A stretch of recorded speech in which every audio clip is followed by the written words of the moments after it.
شوم بیدن برینا منو وره بجمر دایک جان و هوچک هستران هنگر دایک جان برینا منو وره بجمر دایک جان و هوچک هستران هنگر دایک جان و هوچک هستران هنگر دایک جان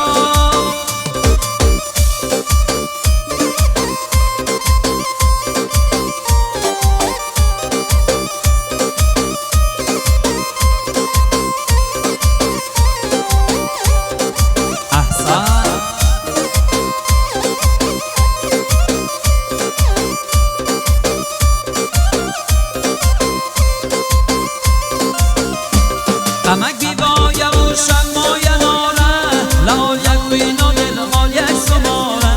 قمک بیبایه و شمایه ناره لال یک بینو دل مال یک سماره چه یکش کسی ای شمای لبامه برونک بسیه ای شب لبامه چه یکش کسی ای شب لبامه برونک بسیه ای شب لبامه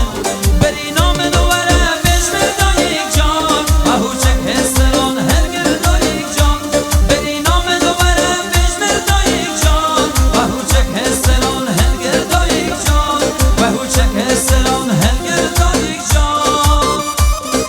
آفرین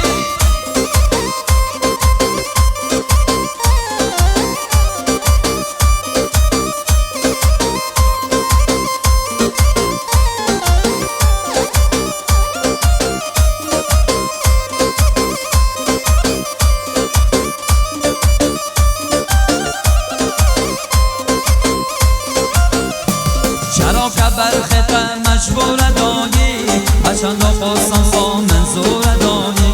چرا که برخط مجبور دایی بچند خواستم با منظور دایی سر مدای نسر جانی خویشه